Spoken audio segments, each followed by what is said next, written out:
Você conhece alguma pessoa ansiosa? Aliás, você é uma pessoa ansiosa? Pois é sobre isso que eu quero tratar hoje no programa Podcast HDL. Então, se você já passou por isso, está passando por isso, conhece alguém passando por isso, não saia daí não, porque eu quero tratar dessa matéria com você, logo depois da vinheta. Alguém já disse com muita razão que depressão é excesso de passado, estresse é excesso de presente e ansiedade é excesso de futuro. Como nós não administramos o futuro, aqueles que deixam de viver hoje preocupados com o que vai acontecer amanhã sofrem por demais. A ansiedade é um problema que atinge de cheio todas as pessoas, de todos os lugares, de todos os credos, de todos os estratos sociais, de todas as faixas etárias. A ansiedade atinge crianças, jovens, adultos, velhos. É um problema crônico. Aliás, o psicólogo Rollo May disse que a ansiedade é o maior problema deste século. É claro que nós vivemos uma sociedade mais complexa hoje do que os nossos pais viveram. São mais janelas abertas e coloridas que requerem nossa atenção. São despejados em cima de nós uma carga pesadíssima de informações, muitas delas completamente enviesadas e muitas delas não verídicas. Somos expostos todo dia, toda hora, a imagens, a músicas, apelando aos nossos sentidos. O mundo virou uma aldeia global. Entra pelos seus ouvidos e penetram pelos seus olhos e entram na sua casa mensagens do mundo todo, de tragédias a poucas coisas boas. E esse volume de informação e esse acúmulo tóxico de informações às vezes nocivas vão, de certa forma, descontrolando as emoções, vão formatando os pensamentos e vão gerando dentro do coração do ser humano muitas tensões. Daí a ansiedade. É curioso como as crianças estão ansiosas. Aliás, alguns estudiosos, ao pesquisarem isso, descobriram que as crianças estão ansiosas porque elas gostam de filmes, jogos e brinquedos de ação. E talvez o conteúdo infantil transmitido pela televisão e pelas mídias são muito inadequados para a faixa etária que eles têm. Violência, ocultismo, ideologia de gênero, coisas que podem não apenas lançar sombras e dúvidas, mas podem perverter o coração ainda tão tenro das crianças. Isso gera ansiedade. Hoje também, mormente, crianças com um pouquinho melhor de condição financeira dos pais têm uma agenda intensa desde criança. É escola, é natação, é Kumon, é inglês, é esporte. E parece que as crianças não têm mais aquele tempo que tinham lá no passado de brincar mais solto, de curtir um pouco mais a vida, porque a agenda já está muito intensa desde a infância. E isso produz ansiedade. Também produz ansiedade o fato de os jovens hoje, diferente do nosso tempo, eu já estou com os cabelos brancos, quando um jovem, uma menina iam se casar, eles não tinham a preocupação que os jovens têm hoje. Por isso que os casamentos estão acontecendo mais tarde, os jovens estão se casando bem mais maduros, pelo menos do ponto de vista da idade cronológica, porque querem ter tudo pronto. No passado, nós casávamos com sonhos. Hoje, as pessoas não querem se casar sem ter casa própria, sem ter apartamento, sem ter carro, sem ter dinheiro, sem ter isso, sem ter aquilo. Na nossa época, nós tínhamos um ideal e construímos juntos. Esse fato de querer ter tudo pronto também gera ansiedade. Também gera ansiedade o fato de vivermos numa sociedade competitiva demais, onde você tem X oportunidades, mas 10 vezes mais candidatos àquelas oportunidades. Então, para você construir a sua vida e alavancar o seu futuro, você precisa prevalecer sobre o outro, você tem que ser melhor que o outro, ter melhores resultados, melhor performance, melhores condições. E isso deixa para trás um número muito maior de pessoas do que aquelas que avançam. E essa competitividade da sociedade gera não só ansiedade, até depressão. Há países, por exemplo, em que a exigência é tamanha dos jovens que alguns deles, não conseguindo alcançar esses patamares, beiram a loucura, alguns até o suicídio. Então nós vivemos nessa sociedade complexa.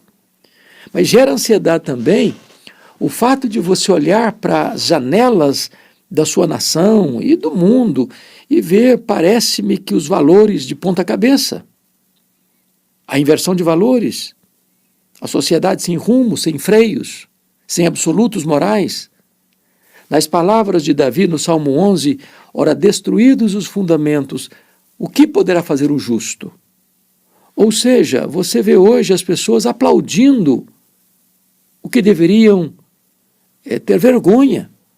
As pessoas terem orgulho daquilo que deveriam se envergonhar.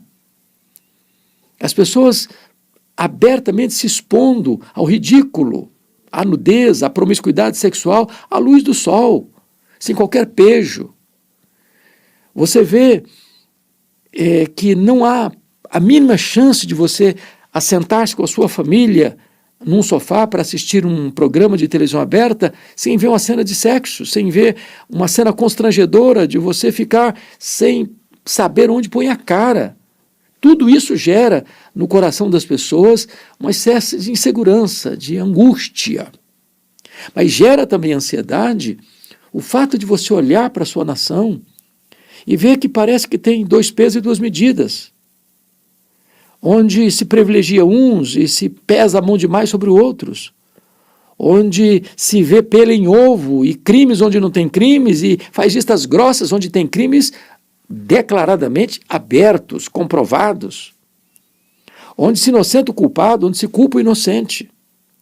Esse cenário gera angústia, gera ansiedade, porque você perde a segurança jurídica, você perde a segurança de que o país está num rumo certo, você perde a segurança de achar que amanhã seus filhos, seus netos terão uma pátria livre onde possam criar a sua família. Bom, a ansiedade é o prato do dia, é o cardápio do dia de um mundo que jaz em crise. Agora, o que é ansiedade? A palavra ansiedade traz a ideia de estrangulamento, apertar o pescoço, puxar em direção oposta, asfixiar, tirar o oxigênio. Há muitas pessoas assim, não conseguem sequer respirar direito, e eu estou falando até literalmente. Pessoas que ofegam, pessoas que não conseguem sequer ter a cabeça arejada pelo ar puro que entra pelos pulmões, porque às vezes não é só o ar que você respire, que entra pelos seus pulmões, é o ar do ambiente, pesado, denso, crítico, azedo, acre, tóxico, nervoso, violento. É isso tudo que pode atormentar sua alma, gerar turbulência nos seus sentimentos, provocar uma verdadeira tempestade na sua vida. Então, a ansiedade está aí gerando tantos males. E até as pessoas estão perdendo o que nós chamamos de saúde mental. São as pessoas perturbadas, inquietas, desassossegadas, ou a sobrecarga de tensões gerando burnout, ou as pessoas com problemas emocionais graves, de desestabilidade emocional, de crise emocional. de destempero emocional, pessoas com os nervos à flor da pele. Isso está atrapalhando as famílias estressadas, crianças estressadas. Talvez por isso muitos casais estão optando por ter um cachorrinho do que ter um bebê. Estão optando pelos pets e não pelas crianças. E nós estamos vivendo essa relação em que os homens não sabem mais conviver uns com os outros e querem conviver com animais. Por quê? Porque a sociedade está adoecida, está estressada, está esfrangalhada emocionalmente. Agora, talvez você pergunte assim, mas tem jeito, tem saída para isso? Como é que a gente resolve isso? Ou quais são as causas dessa ansiedade primeiro? Como é que nós podemos identificar?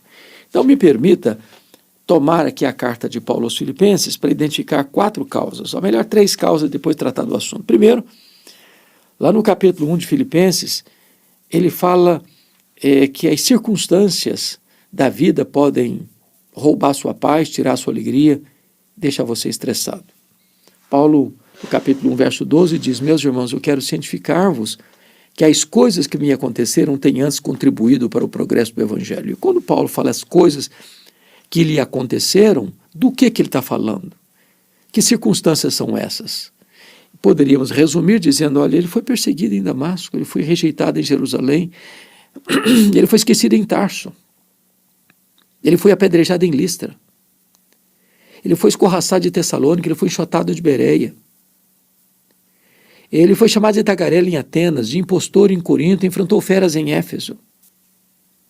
Ele foi preso em Jerusalém, foi acusado em Cesareia, enfrentou um naufrágio para Roma, foi picado por uma cobra em Malta. Ele chegou em Roma preso e algemado. Por onde esse homem andava, tinha turbulência atrás dele, tinha tempestade atrás dele. E às vezes, essas circunstâncias difíceis, amargas, dolorosas, carrancudas, podem tirar nossa paz, podem tirar nossa alegria e podem encher nosso coração de ansiedade. No capítulo 2,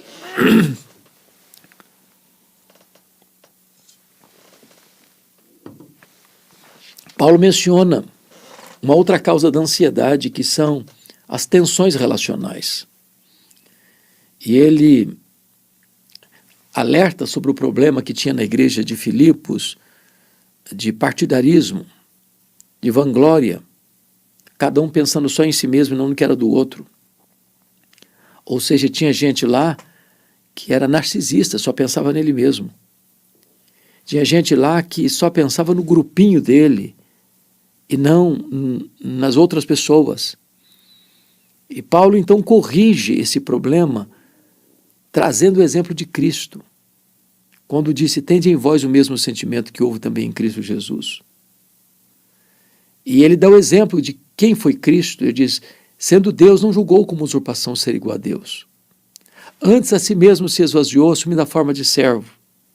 Assumindo então a forma de servo, humilhou-se até a morte de cruz. Ou seja, aquele que é Deus abriu mão, se esvaziou, tornou-se servo, humilhou-se. E humilhou-se ao ponto mais profundo da humilhação, morrendo morte de cruz. Então, quando ele estava na cruz, ele ainda ora para aqueles que o maltrataram, o cuspiram, o vilipendiaram, dizendo: Pai, perdoa-lhes, porque não sabem o que fazem.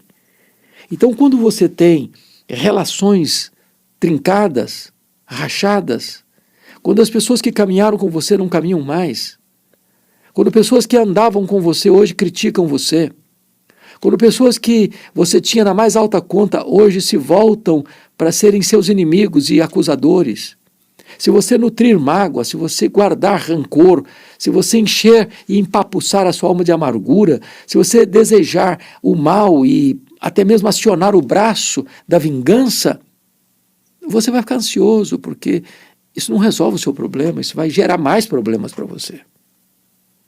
E aí, Paulo mencionou uma terceira causa da ansiedade, está lá no capítulo 3, versículo 19 de Filipenses, quando ele disse que algumas pessoas só se preocupam com as coisas terrenas. O apego ao dinheiro, a avareza, a ganância, a sede de ficar rico. E a Bíblia diz que o amor do dinheiro é a raiz de todos os males. E aqueles que querem ficar ricos a qualquer preço, a qualquer custo, caem em tentação e cilada e atormentam a sua alma com muitos flagelos. Mas a piedade com contentamento é grande fonte de lucro. Então toda pessoa que faz do dinheiro seu Deus e busca a riqueza a qualquer jeito, de qualquer modo, a qualquer preço, essas pessoas não têm paz. Elas são atormentadas porque o Deus delas é o dinheiro. Elas não possuem dinheiro, elas são possuídas pelo dinheiro. O dinheiro as escraviza. Elas não têm apenas dinheiro no bolso, elas têm dinheiro entronizado no coração. Então, o que fazer quando você vê algumas fontes de ansiedade querendo enfiar as suas garras em você? Tem saída para isso? Paulo responde, sim, tem saída. E ele diz assim, não andeis ansiosos de coisa alguma. Em tudo, porém, sejam conhecidas diante de Deus as vossas petições pela oração, pela súplica, com ações de graças. E a paz de Deus, que excede todo entendimento, guardará o vosso coração e a vossa mente em Cristo Jesus. Então, a primeira coisa que você resolve como remédio eficaz para lidar com a sua ansiedade, ou até mesmo com doenças mentais, ou angústia da alma, ou angústia que atormenta a sua mente, é aprender a orar corretamente. Você precisa adorar a Deus por quem Deus é. Você precisa dar graças a Deus porque Ele é seu Pai. E você pode apresentar a Ele as suas necessidades e as suas súplicas. Quando você compreende quem Deus é e o adora, você está estancando o fluxo da ansiedade, ou você está cortando as unhas afiadas deste mal que quer sufocar você. Quem é Deus? Quão grande é Deus? Quão majestoso Ele é? E eu poderia aqui apenas citar os atributos que só Ele tem e não reparte nem com anjos nem com homens. E diria que Ele é autoexistente, infinito, imenso, eterno, imutável, onipotente, onipresente, onisciente, transcendente, soberano. Ele cuida do universo. Ele tem as rédeas da história nas mãos. Ele quem dá vida, tira a vida, põe no trono, tira do trono. Ele está no controle não só do macro-universo, mas do micro-universo. Ele tem o controle da sua, da minha, da nossa vida. Quando nós entendemos que esse Deus controla o universo e que nem um fio de cabelo cai sem que Ele saiba, nem uma folha no outono cai sem que Ele permita, que tudo está sob o seu controle e governo, então isso traz serenidade e paz ao coração. Mas você pode falar com Ele, porque Ele é seu pai, Ele é seu amigo, Ele é seu provedor, Ele tem prazer em assistir você, em cuidar de você. Jesus disse, vós que sois maus, sabeis dar boa dádivas aos vossos filhos, quanto mais o vosso Pai Celeste vos dará o Espírito Santo. Ele tem o melhor para nós. Ele cuida de nós. Ele conhece o nosso nome. Jesus disse que se os pássaros que não semeiam, não colhem, não ajuntam em celeiros, e no entanto Deus as alimenta e elas não ficam ansiosas, você, eu, nós, valemos mais do que passarinhos. Jesus disse, olha, você está preocupado com o que você vai vestir? Olha os lírios do campo. A flor nasce hoje, viceja, floresce, murcha e seca. Mas nem Salomão, em toda a sua glória, se vestiu com tanta beleza quanto os lírios do campo. Vocês valem mais do que flores. Então, quando nós compreendemos que este Deus é o nosso Pai, então nós não temos motivos para entregar o nosso coração à ansiedade. Mas, em terceiro lugar, Paulo diz que você vence a ansiedade quando você começa a dar graças a Deus por aquilo que já tem feito. Quanta coisa boa, quanto benefício, quanta bondade, quanta misericórdia, quanta graça, quanto perdão. Ele nos criou, Ele nos formou, Nós somos dele. Nós somos ovelhas dele, nós somos a menina dos olhos dele, nós somos herança dele, nós somos a delícia dele. Nós somos filhos, nós somos herdeiros, nós somos co-herdeiros. Nós temos o nosso nome no livro da vida. Nós pertencemos à família de Deus. Você tem tantas razões para dar graças. Olha para o seu corpo. Ainda que tenha dificuldades, doenças ou problemas, você está vivo. Seu coração está batendo, seu cérebro está funcionando, seus olhos estão enxergando, seus ouvidos estão ouvindo, seu coração está batendo, seus pulmões estão recebendo ar, seus rins estão purificando as impurezas do seu corpo, suas pernas estão se movimentando, seus braços estão agindo. Você tem uma boca que profere palavras inteligíveis. Você tem uma casa, você tem uma cama, você tem uma família, você tem amigos, você tem a igreja, você tem uma pátria, você é livre. Que coisa maravilhosa! Comece a dar graças. E não haverá mais espaço, talvez, para a ansiedade enfiar as garras em você.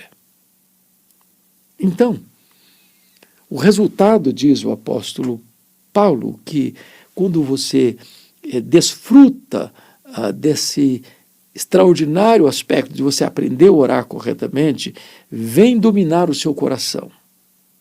A paz de Deus, que excede todo entendimento. Não é a paz com Deus, porque isso é um ato que ocorre uma única vez, quando você foi reconciliado com Deus, e agora você não é inimigo de Deus, agora você é amigo e filho de Deus. Então isso é um fato. Agora, a paz de Deus é uma experiência contínua, progressiva, gostosa, alentadora, consoladora, que inunda a sua vida de doçura da intimidade com Deus. Quando a ansiedade tenta entrar, não consegue mais.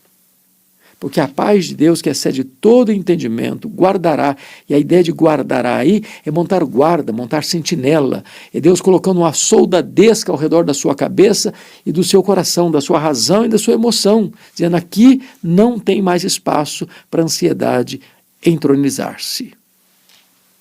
Então, como é que você lida com isso?